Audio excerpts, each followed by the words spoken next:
The stream Okay. is live. Yeah. Great. Hi everyone, welcome to the Cyber Sutra podcast. I'm Harshita Poddar and today we are launching something incredibly special, our brand new series on building careers in cybersecurity. You know how we are living in a world where our cars can practically drive themselves, where they can connect to your phone, navigate through your traffic, and my favorite, even park themselves. Oh God. But what have you ever thought who's making all this technology secure? That's exactly what we are diving into today. We are kicking off our series with one of the most fascinating and the rapidly growing fields, cybersecurity and automotive industry. And trust me, after this episode, you'll never look at your car the same way again. Without further ado, I'm absolutely honored to welcome our guest, who is an expert in cybersecurity in automotive industry, Dr. Hassan Akram. Dr. Hassan, the floor is yours. Tell us a bit about your journey in this automotive cybersecurity space. Thank you so much, Harshita. Great to be here. Thanks for having me here. So, like you said, you rightly mentioned, automotive cybersecurity is a fascinating field, and it is a relatively recent development. Mm. So, cybersecurity did automotive cybersecurity is not a thing 20 years ago. So, in order to understand the field of cybersecurity, let's look at the whole landscape. So we can broadly categorize it into two different uh, pathway. One is the product security, meaning the security of the car itself. Your car can get hacked, and your car can get stolen, or someone can take control remotely of your vehicle. So that's one thing. You have to secure the vehicle.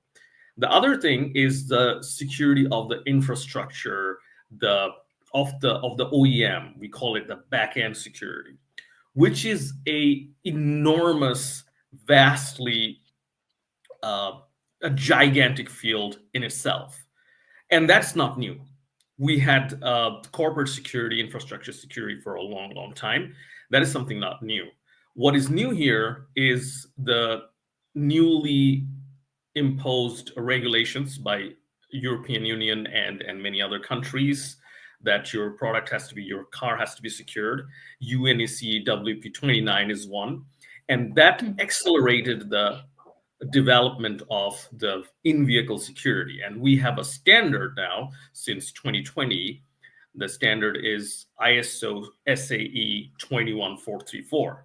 So these are the two main drivers of automotive cybersecurity, the in-vehicle security. Okay, great. So you did mention that there are two paths to it. One is product security, and the other is the, can we say traditional cybersecurity? We can say Uh, traditional cybersecurity. That's a the good way. infrastructure. Yeah. Yes, So yes. uh, I think this is a good segue for us to move into how can someone from, say, traditional cybersecurity move into the product cybersecurity, or maybe you can help us understand how are these two different, or how are these two worlds intersecting together. Uh, yeah. Great question. So, someone who is in traditional cybersecurity, moving into product cybersecurity in automotive is very specific. Product you cannot say product Mm. cybersecurity of a IoT device and a car is the same. Although there are overlaps, they're both embedded world. So those people who are in traditional cybersecurity, they have the basic understanding of cybersecurity. They have done cybersecurity in a corporate uh, infrastructure environment, the infrastructure security, cloud security, and that kind of a thing, which is vast. However, the transition is not easy because automotive engineering is a whole different beast altogether. The development of automotive engineering, if you do a comparison, the number of lines of codes comes second right after Google ecosystem. If you do a lines of code comparison, there are millions and millions of lines of code. There are more lines of codes in a car than you in a space shuttle that Elon Musk is sending out with SpaceX. And it's legacy code. It's been developing since 30 years. The person who wrote the first line of code, probably he's not even alive. If he's not, I mean, he's likely to be not in the company. So the Mm. code complexity went high and high and high. And that's where you're talking about, whole designing the entire thing, because the complexity, if it goes like this, it's going to be too hard to manage. And for that reason, and second is the architecture, the whole Hmm. the vehicle network architecture is very different from what we know in the infrastructural architecture, network architecture. So for that reason, the cybersecurity knowledge you have from traditional cybersecurity, the transition Hmm. requires some additional training. Now, you can think about in several categories. So those who want to make a transition from traditional cybersecurity to automotive product cybersecurity, or Hmm. those automotive experts or embedded experts who have no cybersecurity experience, they want to get Hmm. cybersecurity experience and become an expert. So there is an intersection, and there's some trainings and upskilling required in both the direction. What type of trainings and upskilling? So let's take an example. You mentioned about automotive industry, right? So I am already in automotive industry, but of course not in the cyber side. Maybe I am into the hardware side. I understand the hardware, the engines, and how a car or a vehicle works. But cybersecurity being a fascinating field, I want to enter into that. Will my previous automotive industry experience help? And if I need to gather more like study about it, like certification and courses that you mentioned, what is the way for it? Fantastic question. And let's focus on product security right now. We'll Hmm. talk about the traditional cybersecurity and automotive in a bit. Yeah. So even in product security, we can categorize in several categories the career path. One is you will be more working with the processes of cybersecurity, the process related things. So Hmm. whether cybersecurity checklists are updated or not, if we're constantly sending the patches or not. So you're talking about the process. So that's one line of career. The Hmm. other is cybersecurity developer slash architect, who will actually architect and implement the security concepts that we will have in the vehicle, Hmm. in the ECUs.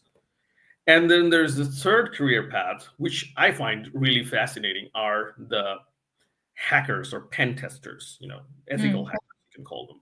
So their job is to try and break in the car, try and break into the ECU, and they spend enormous amount of time on this. So these are the three different career paths.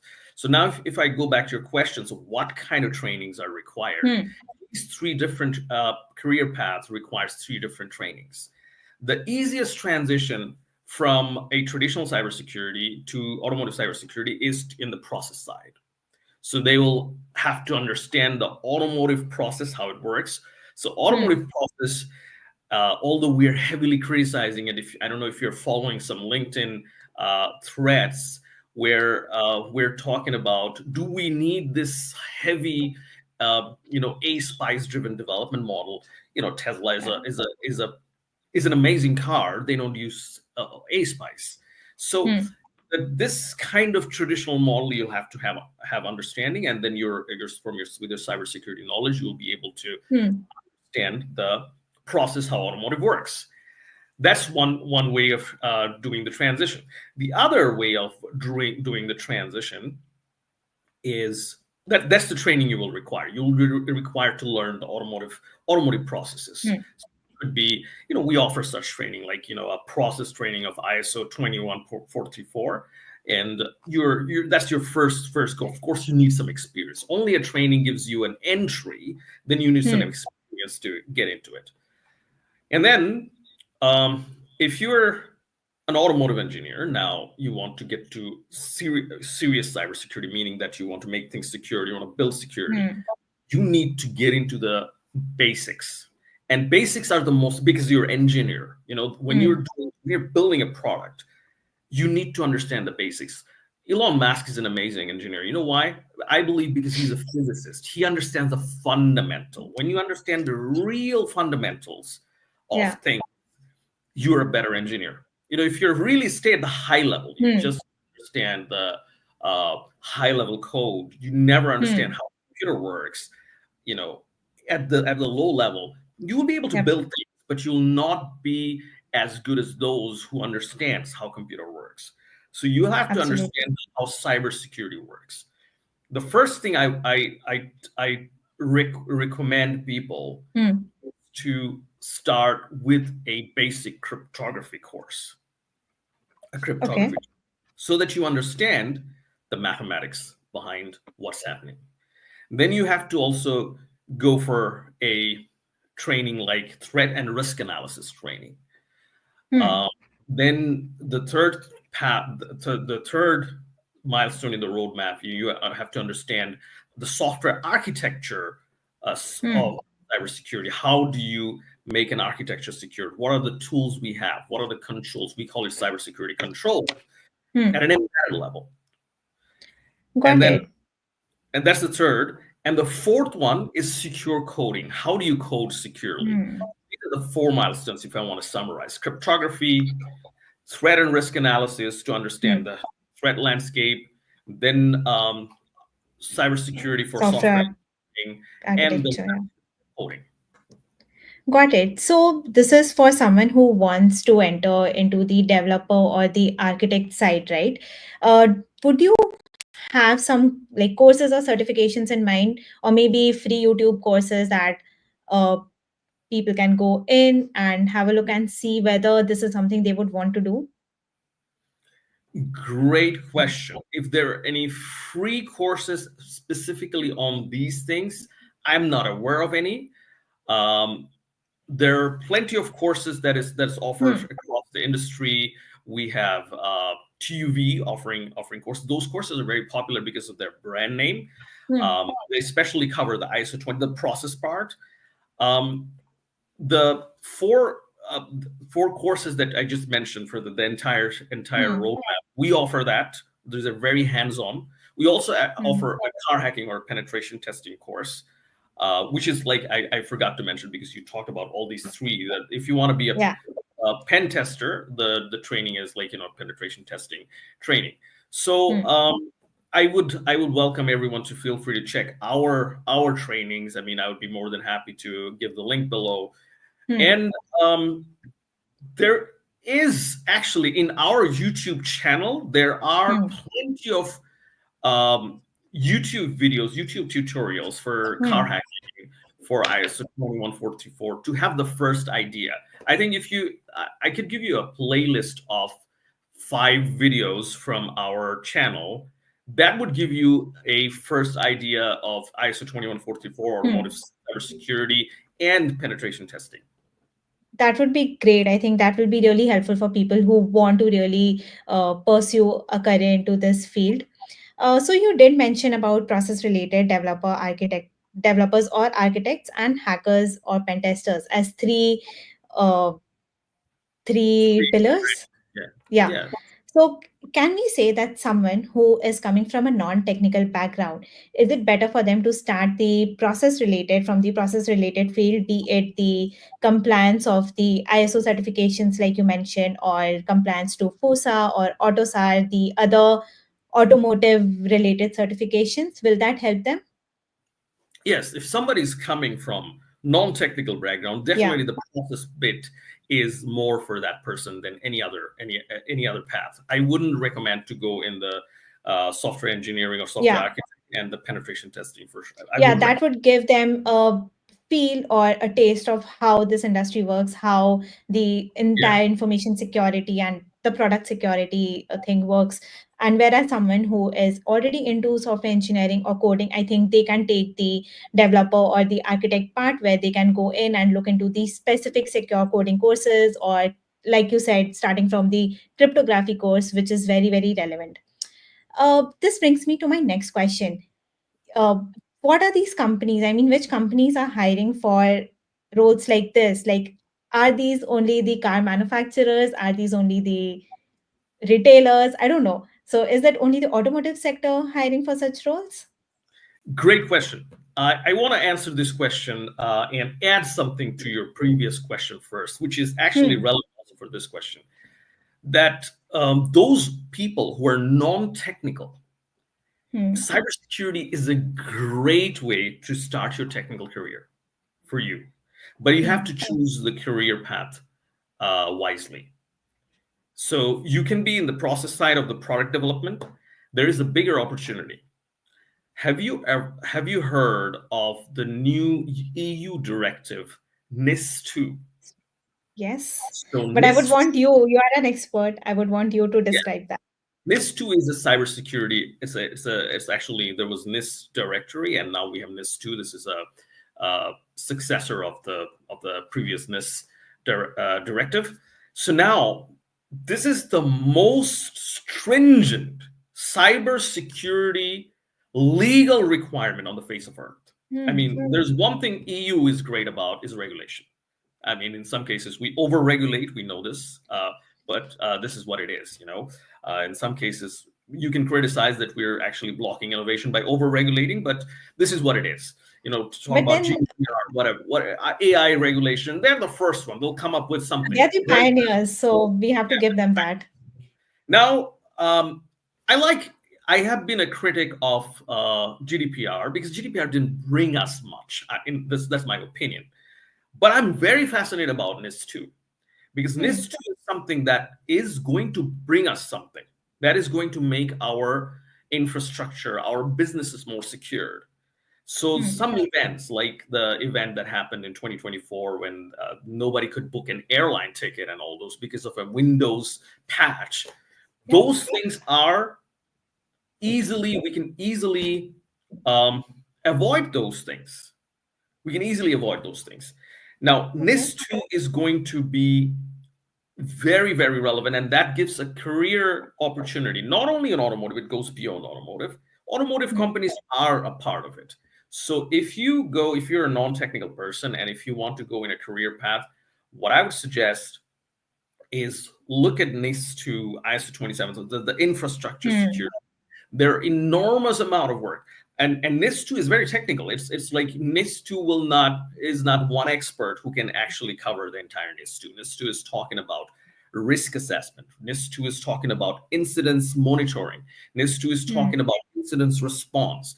NIS2 is talking about a whole bunch of activities that where you will need a lot of different skills, and one non-technical person can easily get into the risk assessment and that kind of parts. Incident response, incident monitoring, you need to get more and more technical on those. So just wanted to touch base on that. Now coming to your Perfect. question, Hmm. which was what companies, right? In automotive, let me stick to automotive. So Yeah. automotive supply chain is a complex supply chain. You Hmm. have OEM, who are the manufacturers of the vehicle. Hmm. And according to the UNECE WP29, which is a regulation, UNECE WP29. So Okay. it's a regulation where the OEMs will have to demonstrate that their whole system is secured. Otherwise, they'll not get the homologate. They'll not get the permission to be on the street. So in this, that's called homologation, when a car Okay. is Sorry to now interrupt you here.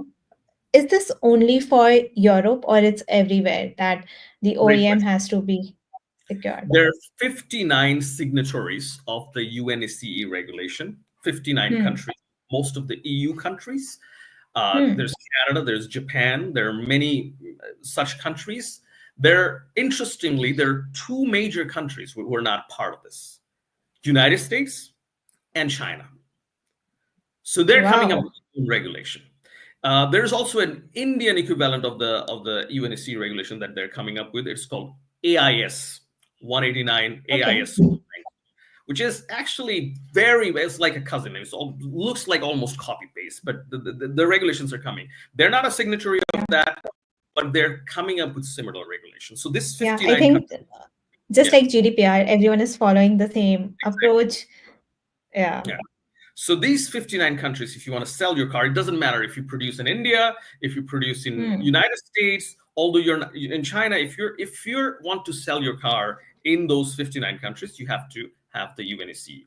Now let's talking about the homologation process. Homologation process is the process where you have a car, you get the permission to sell it in the street. It's allowed. So, okay, we checked everything. This car is allowed to be in the street. So this homologation process used to be the regulators looked at the vehicle. What's inside the vehicle? Is it secured? Is it safe? And so on. Now with the UNECE regulation, for the first time in history, they're not going to only look at the car, they're going to audit your entire company. They're going to check your Wow. cybersecurity management system. They're going to audit your supply chain and all those. So that's the one. So the OEM, like I said, in the supply chain, Hmm. OEMs are in the limelight. So they will be scrutinized in terms of cybersecurity and everything. They'll be scrutinized. That's the OEMs. And then you Hmm. have tier one suppliers. That's the first line of suppliers in the supply Okay. chain. The tier one suppliers are the ones who supplies a system like a steering system, a braking system, a door Okay. module system, and so on. They're tier ones. They're direct suppliers. So they will not be audited according to the UNECE law, but Hmm. the OEM will be audited. OEM can impose, and they are imposing all those responsibilities, cybersecurity responsibilities, Okay. onto those tier ones. So, of course, OEMs can be your employer, one, Hmm. and they Yep. will have different kind of requirement than the tier ones. Tier ones will have can be your employer. They'll have a little bit of a different requirement because they will look at Hmm. cybersecurity from a system perspective. OEMs will look at cybersecurity from a product, the car, entire vehicle perspective. Hmm. Then comes tier two. Tier two are like system consists of hardware, software, and mechanics. So you're Hmm. a supplier of the hardware or the software or the mechanics or even subsystem. Then comes tier three. Tier three are individual parts, like semiconductor industries. These are huge companies. They also need to be compliant with many of these things because the responsibility does not stop at the tier one. It goes. They will impose the responsibility to tier two. Tier two will impose their responsibility to tier three, and so on. Because when I build something, I say, hey, I have to be compliant. I'm buying this part from you. Is it Hmm. secure? So you have to comply with these security standards because my whole product has to be secured. So all these companies, OEM, tier one, tier two, tier three, semiconductor, these are all your potential employers. And then we have, of course, the service providers like Accenture and you know Hmm. Cape Gemini, Tata Elxsi, Yeah. and many others. TCS. Yeah. These Yeah. are these are your potential employers too. Amazing. I mean, this is so fascinating. Who would have thought from like a door manufacturer to a system manufacturer to a service provider, everyone would fall into this purview. Yeah. So, yeah, you have been talking a lot about the European region, and you did mention that there are few regulations that India, US, and China are coming up with their own versions following uh, the existing laws in Europe. But what about the current situation there? Like, is there any certification or anything that's prevalent in these regions, or it's mainly Europe that's in cybersecurity of automotive? Europe is the king, and only they have to follow these certificates. Look, these 59 countries are European countries, Yeah, Japan, Canada, and major countries, right? This goes beyond yeah. UNSC goes beyond Europe.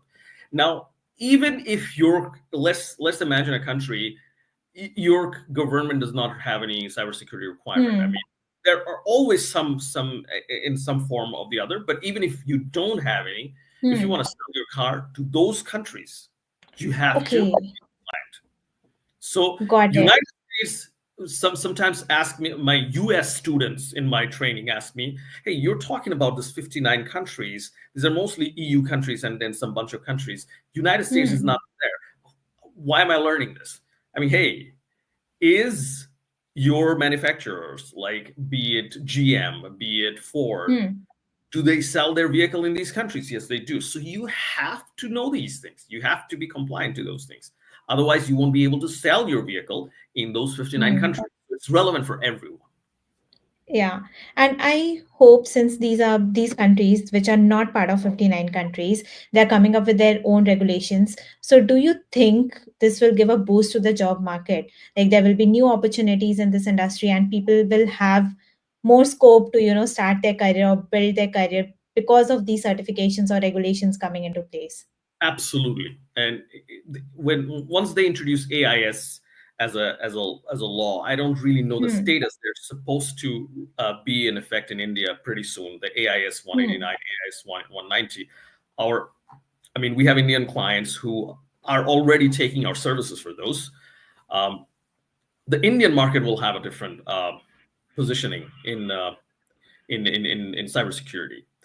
Then the other boost in the job market in cybersecurity will be, I think this is the biggest boost, is Hmm. not because of the vehicle security, because vehicle security, you have to understand this is limited, right? It's like it is it is a almost a $10 billion industry, a 9.8 Wow. billion dollar projected in by 2030, but it's not hundreds of billion. But when it comes to NIS 2, the Hmm. scope is huge. There are 160,000 companies in Germany who will fall under this. You have to be uh, more than 50 people or 10 million in revenue. You have to be in certain industry. Even food and beverage industry is included in there. There are so many food and beverage industries in Europe who makes more than 10 million, but they never thought of cybersecurity. Hey, I make pizza. They never thought of Yeah. cybersecurity. These people will have to now come up with implement the most Hmm. stringent cybersecurity that we ever. ISO 27001, TISAX, these were automotive requirement for cybersecurity, which were really hard. We Yes. passed through TISAX 27001, so we know the scrutiny Hmm. is. The scope of NIS is 10 times more than these. So you Wow. have to be really, really stringent. So technical, if you're passionate about automotive, if you're already in cybersecurity, automotive embedded, if you understand automotive development, automotive embedded development, product development is your pathway. If you're a non-technical person, then I would Hmm. say go in the direction of NIST. In fact, we're about to launch our boot camp for this NIST curriculum. So, Hmm. because I think this is going to be big. This is one of the biggest boost in the cybersecurity workforce that we'll see, in my opinion. Superb. It will be very fascinating to see how, like you said, different industries will start functioning with the NIS2 implementation. Yes. Because I don't think cafes or restaurants or these food industries, they're even aware of the hacks or the cyber threats that they are prone to. So I think very interesting times are coming up. I mean, We'll just to see.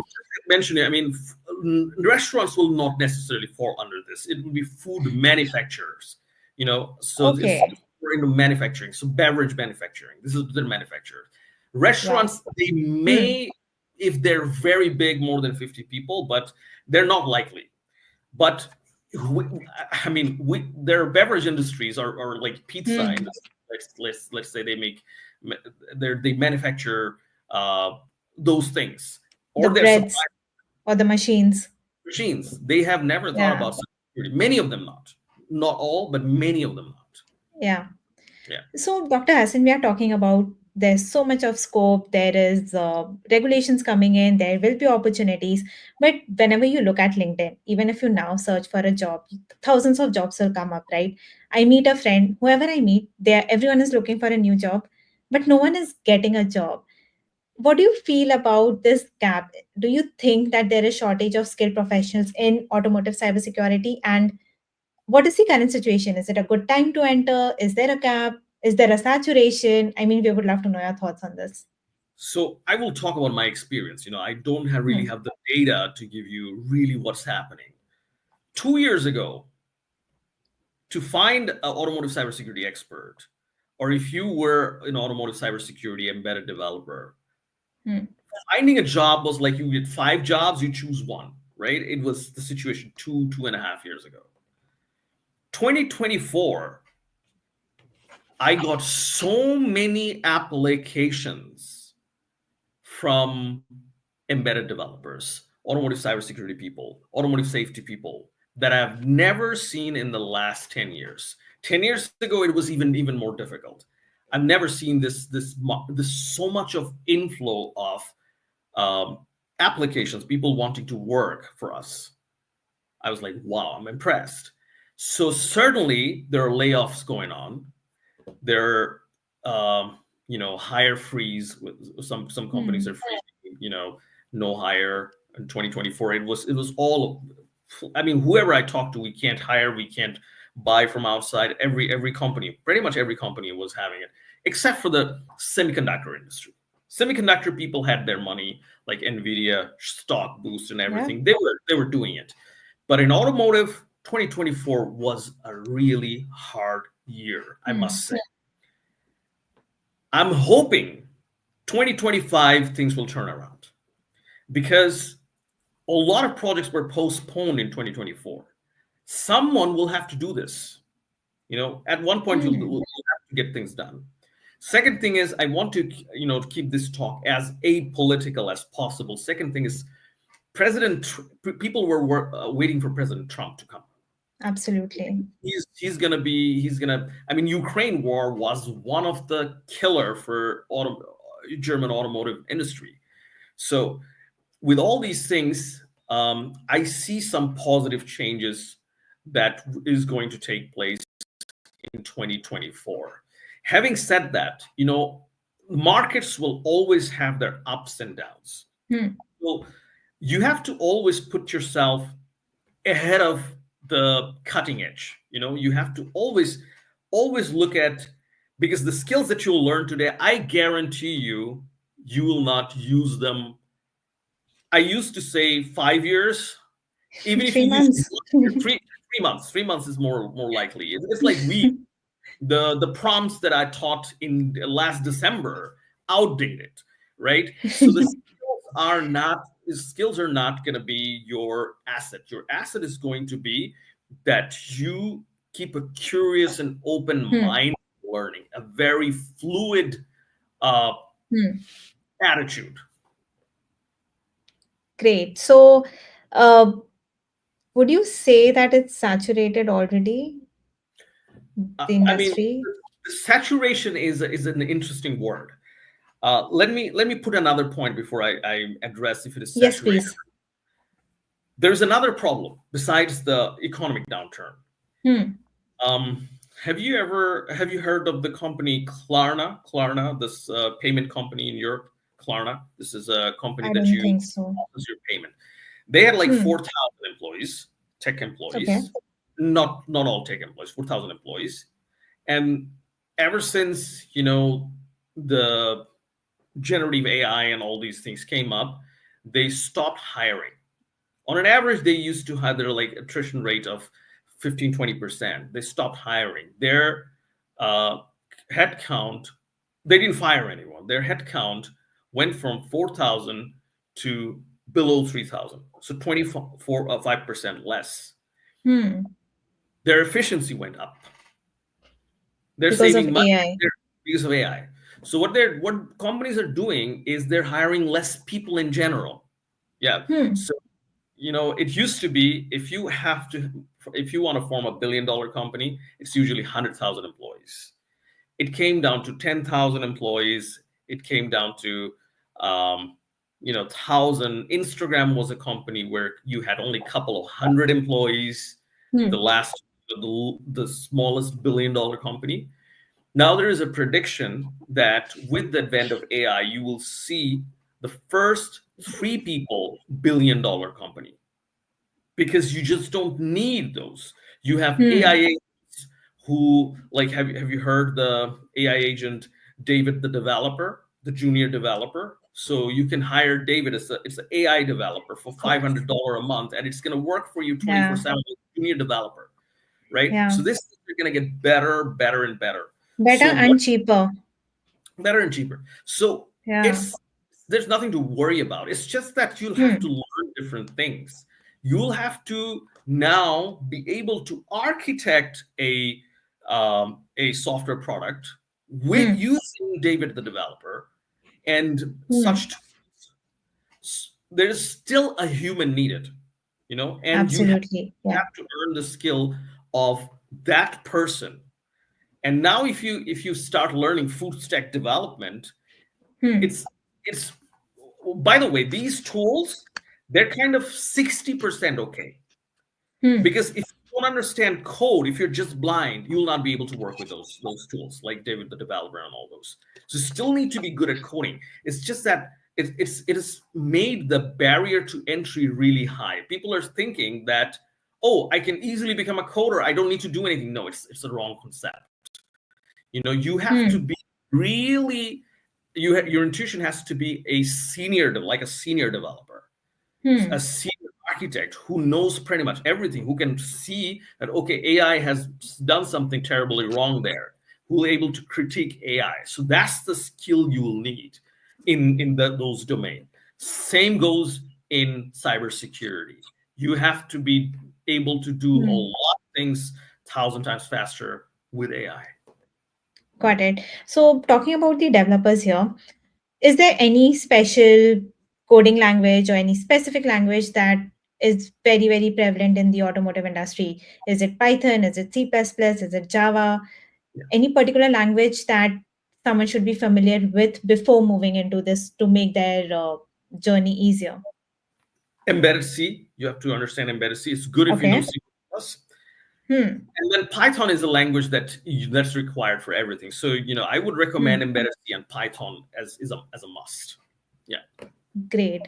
All right. So we have a fair idea about what careers can we have here. What are the different companies, different industry, different companies, like OEM and different supply chain you spoke about, different geographical regions. It's not just Europe, but it's coming up everywhere.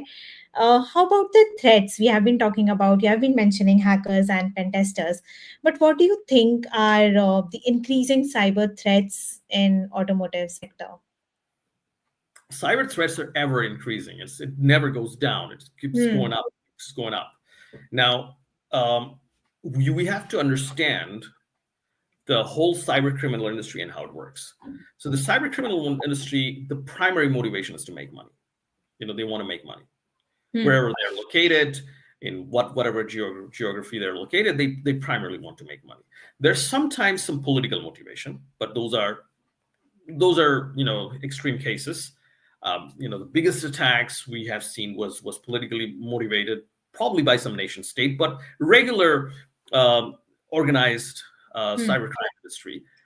So what we have seen is a epidemic of ransomware. Hmm. Ransomware attack was everywhere, also in automotive industry. What is the reason? Because this is an easy attack, easy way to make money. Get money. Yeah. Now, automotive is like, the cars in 2012, 2013, 2014. Those are Hmm. the most vulnerable cars, because if you have a very old car, you're not, I mean, there's no electronic. I mean, there's no connectivity. Nobody can hack you. If you have a very modern, like Tesla, it's hard to hack you because there's some protection. But if you can hack a Tesla, Hmm. you can kill people with it, because you can, the ADAS functionality, you can take control of the entire vehicle. In the middle, those cars in 2012, they're like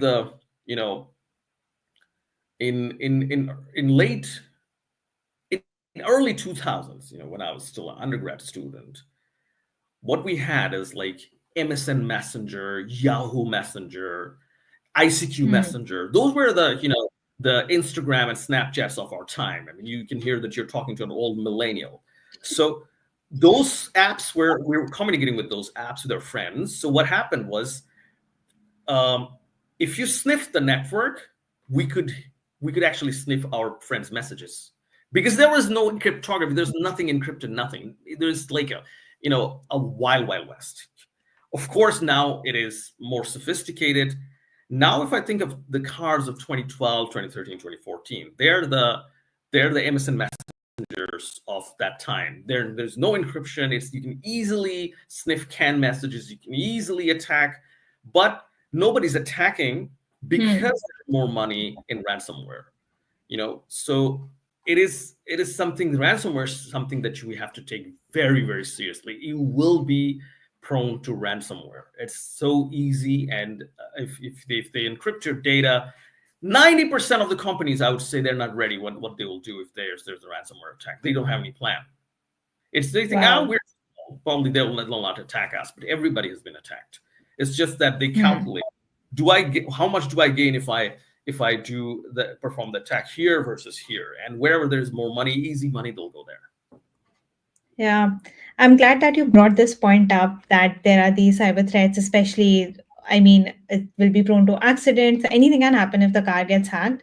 I was talking to my dad about this. I was telling him that, how smart the cars are and how they are prone to attacks. And he was like, why did I sell my old car? That was better, where he can, he can physically change the odometer or he can physically control it. And he was like, those times were better. But hey, yeah, we are here and there are pros and cons for everything. So thank you so much, Doctor. Moving towards the end, what are the red flags? Maybe there a red flag that you would suggest people to watch out for when they are pursuing a career in this industry? Wow, what is a red flag? In terms of employer or in terms of career path? I would say in terms of career path, because a lot of people would want to know before Yeah. thinking of So, so pursuing this. Yeah. so to say, you're asking more, what is the wrong path? Where should you not go? Right? This Yeah, is kind of, maybe a wrong path or maybe a wrong direction that, I mean, maybe a job description doesn't look very, there's a red flag there, or maybe there's a particular, I don't know, maybe there's a particular company we should not say, maybe there's a particular, I don't know, job type, that should be a red flag at this time. Anything around the career aspirations. yeah. So let's first talk about, what is, why should you go before I answer where should you not go. So Hmm. the first thing I would definitely ask is why you want to pursue this career path, because it's it's good money, that's for sure. You will have a good income. However, it's sometimes when things happen, you will be under radar. You will be, it's when things go wrong, you will be the one who will be the point of contact. Hmm. You have to fix things, so you have to be able to take a lot of pressure on those time. So does Hmm. your personality allow that? That's one thing that you have to think about. What you should not do, the career path that you should not go toward, is something um, that's a shrinking market. A lot of it's like, a career path is also almost like Hmm. forming a company, right? You don't want to get into an industry which is a shrinking industry. You want to look at Absolutely. the growth of the industry first before you plan your career. Those in the US, those who are mostly unemployed are people studying liberal arts. People still do this. I don't know, even know the industry size of liberal arts. Why do they Hmm. study that? So that's something that's for their passion. I fully respect that. But if you're really thinking about a career lifelong, the industry Hmm. size matters. So cybersecurity is something where I think in 2025 it's not going to be a wrong investment. You will definitely make your career there. So yeah, that would be my suggestion. Superb. So yeah, I think that's a very good suggestion here. Firstly, do not select, see what you really want. Secondly, choose the industry which is not shrinking. And thirdly, be ready to be on your toes, right? Because there are times where you'll have to be up there and resolving the issues, maybe incidents or whatever, and it will come up all on you, and you will have to resolve that. Great. So that's all I have, Doctor. What an eye opening conversation about the world of automotive cybersecurity. Thank you so much for sharing your incredible insights and making this complex field so accessible to all our listeners. To everyone tuning in, I would say if you enjoyed this episode as much as I did, please share this with someone who may need it. Also, feel free to reach out to Dr. Hassan via his LinkedIn profile. I promise he's super responsive. He will be more than happy to answer your questions. And also, I think we should put all the links of the courses that you offer, the your YouTube channel, everything will put in the comments below so that anyone who needs it, they can just go in and have a look at those. Harshita, Great. thank you So so much. It was a pleasure being here. thank you so much, Dr. Hassan. Until next time, thank you. Bye bye. Bye bye.